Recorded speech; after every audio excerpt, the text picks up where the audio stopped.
Hello friends, welcome back to our channel let's crack Tripura exam. প্রত্যেক দিনের মতো আজকে আমরা তোমাদের সামনে চলে এসেছি ইন্ডিয়ান জিওগ্রাফির আমরা যে সিরিজটা কন্টিনিউ করছি সেই সিরিজের 15 নম্বর ক্লাসটা নিয়ে চলে এসেছি। অবশ্যই তোমরা প্রথম থেকে লাস্ট অবধি প্রত্যেক দিন যেভাবে অ্যাক্টিভলি পার্টিসিপেশন করো সেভাবে আজকেও আশা করবো সবাই প্রথম থেকে লাস্ট অবধি দেখবে এবং এই ক্লাস চলাকালীন প্রত্যেকটি কোশ্চেনের আনসারও শিখে নেবে। একটি থেকে একটি গুরুত্বপূর্ণ কিন্তু ফ্রেন্ডস মোস্ট ইম্পর্ট্যান্ট কোশ্চেনগুলি আমরা বাছাই করে নিয়ে আসতে চেষ্টা করছি তোমাদের সামনে, যাতে করে তোমাদের আপকামিং এক্সাম খুব ভালো হয় এবং ইজিলি তোমরা এক্সাম ক্র্যাক করতে পারো। তো সেই মেন্টালিটি রেখে ক্লাস করবে এবং অবশ্যই তোমরা হেল্পফুল হবে। যারা এখনও আমাদের টেলিগ্রামে জয়েন করোনি ফ্রেন্ডস, অবশ্যই আমাদের টেলিগ্রাম চ্যানেলে তোমরা জয়েন করে নেবে। আমরা টেলিগ্রামের মাধ্যমে আমাদের সমস্ত রকম ইনফরমেশন তোমাদের সাথে শেয়ার করে থাকি। তোমরা অনেকেই আমাদের চ্যানেলটিকে সাবস্ক্রাইব করে নিয়েছো ফ্রেন্ডস, কিন্তু যারা নতুনভাবে এসছো এখনও সাবস্ক্রাইব করোনি, অবশ্যই আমাদের চ্যানেলটিকে সাবস্ক্রাইব করে নেবে, সঙ্গে তো বেল আইকনও ক্লিক করে নেবে এবং পাশাপাশি ক্লাসটিকে লাইক করে নেবে এবং এক্ষুনি তোমরা তোমাদের বন্ধুদের সাথে শেয়ার করে নাও। দুজন বন্ধুর সাথে এখনই তোমরা হোয়াটসঅ্যাপ থ্রুতে শেয়ার করে দাও ফ্রেন্ডস, এখনই শেয়ার করে দাও। আমরা ক্লাস শুরু করতে যাচ্ছি অল্প সময়ের মধ্যেই। খুব অল্প সময়ের মধ্যে আমরা অনেকগুলি কোশ্চেন তোমাদের সাথে ডিসকাশন করবো ফ্রেন্ডস। তাছাড়া আমরা লাস্ট 3 মান্থে যে কারেন্ট অ্যাফেয়ার্স তোমাদের জন্য রেডি করেছি, লাস্ট 3 মান্থের যে কারেন্ট অ্যাফেয়ার্স তোমাদের সাথে আমরা রেডি করেছি, সেই কারেন্ট অ্যাফেয়ার্স ক্লাসটি যারা এখন ডাউনলোড করোনি অবশ্যই ডাউনলোড করে নেবে। ফেব্রুয়ারি 2021 আছে, জানুয়ারি 2021 আছে, ডিসেম্বর এগুলি ফেব্রুয়ারি জানুয়ারি হচ্ছে 2022 আর ডিসেম্বর 2021 আছে, নভেম্বর আমরা রেডি করছি, তোমরা পেয়ে যাবে খুব তাড়াতাড়ি। ভিডিও ডেসক্রিপশন বক্সে ক্লিক করে ওইখানে লিঙ্ক দেওয়া আছে, ওইখানে পেয়ে যাবে। তো ফ্রেন্ডস, কোশ্চেন তোমাদের স্ক্রিনে চলে এসছে, আনসার করে দাও। Which one is the second rubber capital of India? Second rubber capital of India কোনটা হবে? Which one is the second rubber capital of India? Very very important কোশ্চেনগুলি বাছাই করে তোমাদের জন্য নিয়ে আসতে চেষ্টা করছি। অবশ্যই প্রথম থেকে লাস্ট অবধি দেখবে এবং অবশ্যই তোমরা অনেক কিছু শিখতে পারবে আজকের এই ক্লাসের মধ্যে। এই ক্লাসেই প্রত্যেকটি কোশ্চেন আনসার শিখে নিতে চেষ্টা রাখবে friends. Which one is the second rubber capital of India? আনসারটি হবে option D, none of this. কেন? কারণ এই অপশানে ত্রিপুরা দেওয়া নেই, আনসারটি হবে ত্রিপুরা। ত্রিপুরা হচ্ছে second rubber capital of India, ঠিক আছে? আনসার হবে ত্রিপুরা, অপশান ডি হবে right answer. Question number 2 answer করো, খুবই গুরুত্বপূর্ণ কোশ্চেন। NERAMAC এটার ফুল ফর্ম কি তোমাদেরকে এখানে আনসার করতে হবে friends.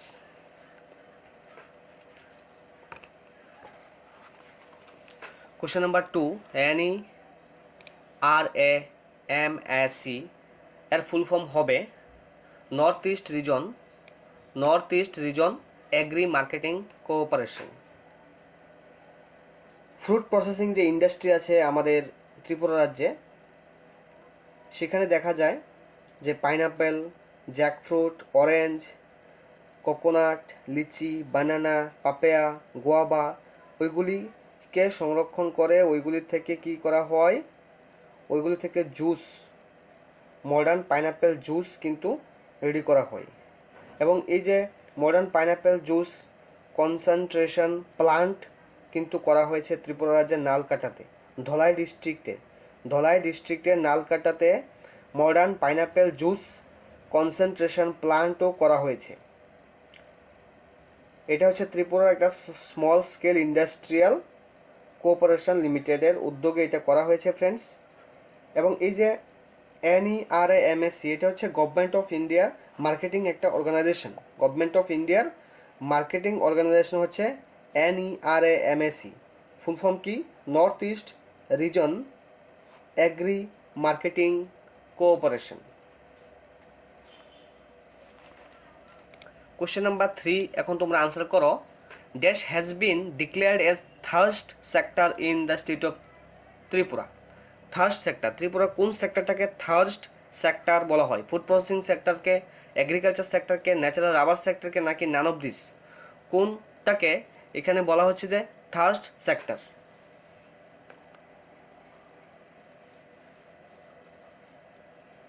Question number 3, thirst sector হবে আনসার ন্যাচারাল রাবার। ন্যাচারাল রাবারকে বলে thirst sector. Question number 4, in which year Tripura jute mill was started? Tripura jute mill কবে স্টার্ট হয়েছিল? ত্রিপুরা যে জুট মিল আছে সেই জুট মিল কবে স্টার্ট হয়েছিল? আনসার করো question number 4, Tripura jute mill কবে স্টার্ট হয়েছিল?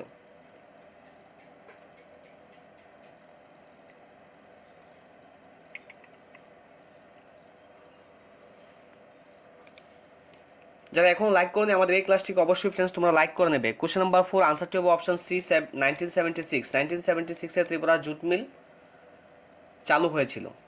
Question number 5 which of the following is the oldest industrial estate in Tripura. এখানে বলছে which of the following is the oldest industrial estate in Tripura. Oldest industrial estate, প্রাচীনতম শিল্প estate কোনটা? Bhujangnagar industrial estate, Arundhatinagar industrial estate, Dukli industrial estate, Badharghat industrial estate, কোনটা হবে right answer?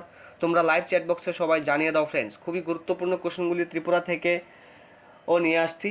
আমরা চেষ্টা করছি তোমাদের সামনে গুরুত্বপূর্ণ কোশ্চেনগুলি নিয়ে আসতে কন্টিনিউয়াসলি, এবং তোমরা যেভাবে অ্যাক্টিভ সাপোর্ট আমাদেরকে তোমরা দিচ্ছ, তোমরা কমেন্ট করছো, তোমরা লাইক করছো, আমাদের ভালো লাগে, আমরা মোটিভেটেড হই। তার জন্য আমরা ক্লাসের সংখ্যা বৃদ্ধি করে দিয়েছি। আমরা 21 তারিখ থেকে অর্থাৎ আগামীকাল থেকে আমাদের চ্যানেলে তোমরা 5টি ক্লাস পেয়ে যাবে। 5টি। ইউটিউবে তোমরা কয়টি ক্লাস পাবে? আমাদের চ্যানেলে 5টি ক্লাস পাবে। তো সেই রুটিনও দিয়ে দিয়েছি। আজকে বিস্তারিতভাবে সেই রুটিন সম্পর্কে আলোচনা করা হবে একটি ছোট্ট ভিডিওর মাধ্যমে। তোমরা অবশ্যই পেয়ে যাবে নোটিফিকেশান। যারা সাবস্ক্রাইব করেছো নোটিফিকেশান চলে যাবে এবং দেখে নেবে, ঠিক আছে? তো কোশ্চেন নাম্বার 5 আনসারটি হবে অরুন্ধতিনগর ইন্ডাস্ট্রিয়াল এস্টেট হচ্ছে ত্রিপুরার প্রাচীনতম ওল্ডেস্ট ইন্ডাস্ট্রিয়াল এস্টেট কোনটা? Arundhatinagar industrial estate. Question number 6 Bhujangnagar industrial estate is the largest industrial estate in Tripura. ত্রিপুরার লার্জেস্ট ইন্ডাস্ট্রিয়াল এস্টেট যদি আসে পরীক্ষা হলে, তখন আমরা আনসার করব কি? ভুজঙ্গনগর ইন্ডাস্ট্রিয়াল এস্টেট, এটা হচ্ছে লার্জেস্ট। এখন কথা হচ্ছে which covers how much area, কতটুক এরিয়া নিয়ে এই ভুজঙ্গনগর ইন্ডাস্ট্রিয়াল এস্টেটটা আছে, এলাকা কতটুকু এলাকা নিয়ে আছে, এটা কত একর এরিয়া নিয়ে আছে। 4টি অপশন স্ক্রিনে দেওয়া আছে, তোমরা আনসার করো লাইভ চ্যাট বক্সে। যারা পরবর্তী সময় অফলাইন দেখবে তোমরাও কমেন্ট বক্সে আমাদের সাথে তোমাদের আনসারগুলি শেয়ার করতে পারবে ফ্রেন্ডস। যদি তোমরা আমাদের সাথে সাথে আনসার করো তাহলে কি হয়? তাহলে অ্যাক্টিভ তোমরা থাকো এবং আনসার করার মধ্য দিয়ে শেখা হয়ে যায়। তাই বলছি বারবার, অবশ্যই লাইভ চ্যাট বক্সে আনসার করো সবাই। Bodhjungnagar industrial estate is the largest industrial estate in Tripura which covers how much acres area. আনসারটি হবে option B 406.15 acres area. Question number 7 আরও একটি গুরুত্বপূর্ণ question. The chief minister Shri Biplab Kumar Deb laid the foundation stone for Tripura's first ever special economic zone SEZ. SEZ full form কি? Special Economic Zone at West Zalefa in Sabrum with an investment of crore to focus on 4 agro-based sector. 4টি agro-based সেক্টরকে উন্নত করার জন্য special economic zone করা হয়েছে কোথায়? সাবরুমের জালেফাতে। তো ওইখানে কত করোড় ইনভেস্টমেন্ট করেছে সেন্ট্রাল গভর্নমেন্ট, কত করোড় ইনভেস্টমেন্ট করেছে সাবরুমকে একটি স্পেশাল ইকোনমিক জোনে পরিবর্তিত করার জন্য, ওখানে বিনিয়োগের জন্য কত করোড় সিলেক্ট করা হয়েছে? অপশানে দেওয়া আছে 535, 635, 335, 835 করোড়, এভাবে অপশান দেওয়া আছে। এখন তোমরা আনসার করো। The chief minister Shri Biplab Kumar Deb laid the foundation stone for Tripura's first ever special economic zone at West Jalefa in Sabrum with an investment of how much crore to focus on 4 agro-based sector. এই যে 4 agro-based sector বলছে, সেই 4টি agro-based sector কি কি? একটা হচ্ছে food processing, লিখে রাখতে পারো। একটা হচ্ছে ফুড প্রসেসিং, সেকেন্ড হচ্ছে রাবার, থার্ড হচ্ছে bamboo, and fourth is textile sector. প্রথম কি বলেছিলাম যে 4টি অ্যাগ্রো-বেসড সেক্টরের উপর জোর দেবে। এই 4টি হচ্ছে, প্রথমটি হচ্ছে food processing, second is rubber, third is bamboo, and fourth textile sector. তো এইখানে আমরা যেটা আনসার তোমাদের কাছে জানতে চেয়েছি, এটা আনসারটি হবে 635 করোড়। 635 করোড় ইনভেস্টমেন্ট করা হয়েছে এখানে। কোশ্চেন নাম্বার 8 আনসার করা এবার। Which of the following is the southern most point of the Indian mainland. ইন্ডিয়ার যে মূল ভূখণ্ডের দক্ষিণতম বিন্দু কোনটি? মূল ভূখণ্ড বলা হয়েছে এখানে, কিন্তু মূল ভূখণ্ডের দক্ষিণতম বিন্দু কোনটি? Kanyakumari, Siachen glacier, Rann of Kutch, and option D none of this. Question number 8 খুবই গুরুত্বপূর্ণ, আনসার করে দাও। আমরা টেক্সট বুক স্টাডি করে তোমাদের জন্য কোশ্চেন রেডি করছি ফ্রেন্ডস। তো চিন্তার কিছু কারণ নেই, টেক্সট বুক কভার করে যখন তোমরা প্র্যাকটিস করবে, তখন আশা করি তোমরা এক্সাম হলেও অনেকটা হেল্পফুল হবে। কোশ্চেন নাম্বার 8-এর আনসার হবে অপশানে Kanyakumari. Which of the following is the southern most point of the Indian mainland? Kanyakumari হবে রাইট আনসার। তারপরের কোশ্চেন বলছে which Indian state does not share it's boundary with Pakistan? এই যে অপশান দেওয়া আছে এই অপশানের মধ্যে কোনটি পাকিস্তানের সাথে তার বর্ডার শেয়ার করেনি? Which Indian state does not share it's boundary with Pakistan? Gujarat, Jammu and Kashmir, Punjab. তো ফ্রেন্ডস, গুজরাট, জম্মু অ্যান্ড কাশ্মীর, পাঞ্জাব এই তিনটাই কিন্তু পাকিস্তানের সাথে তার বর্ডার শেয়ার করেছে। তো অপশানে তো দেওয়াই নেই এরকম কোনো স্টেটের নাম, তাই তোমরা কি ঠিক করবে? কোনটা শেয়ার করেনি? নান অফ দিস। উপরের কোনটা কিন্তু অপশানে নেই, কারণ উপরে যে তিনটা আছে এই তিনটা তো শেয়ার করেছে। তো এখানে অপশন বলছে কোনটা শেয়ার করেনি। Question number 10, how much border area does share Bangladesh with our country? Bangladesh আমাদের কান্ট্রির সাথে, আমাদের দেশের সাথে বাংলাদেশ কতটুকু সীমান্ত এলাকা শেয়ার করেছে? How much border area does share Bangladesh with our country? Question number 10।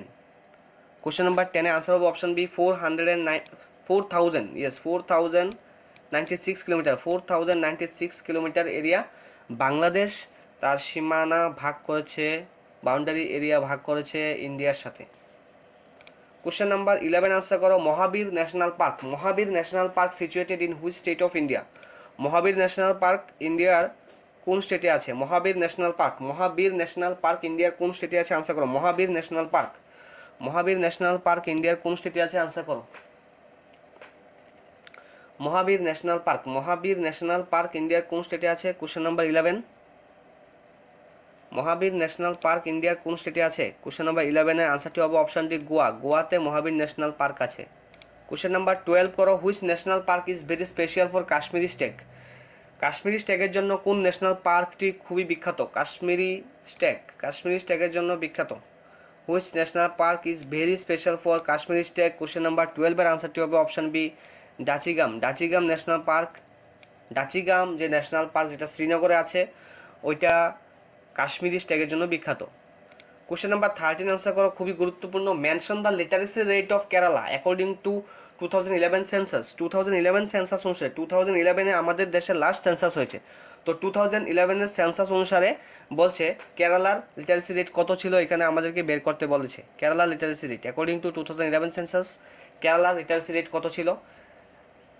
90.92%, 95.06%, 94.00%, 96.00%। Question number 13-এর আনসারটি হবে অপশন সি 94.00%। 2011 সেন্সাস অনুসারে কেরালা লিটারেসি রেট ছিল কত? 94.00%।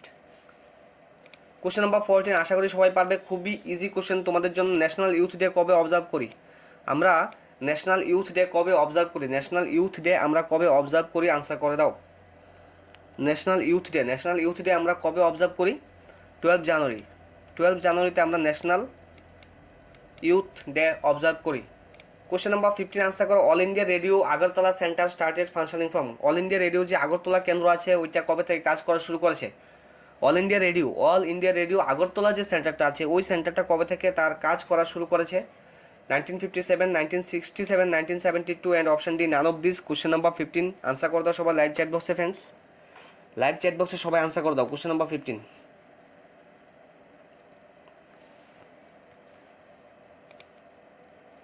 আনসার হবে অপশন বি 1967 থেকে অল ইন্ডিয়া রেডিও যে আগরতলা সেন্টার ওইটা কাজ করা শুরু করেছে। Question number 16 total length of Godavari. Godavari নদীর টোটাল লেন্থ কতটুকু এখানে আমাদের কাছে জানতে চেয়েছে, তো আনসার করে দাও টোটাল লেন্থ অফ গোদাবরী।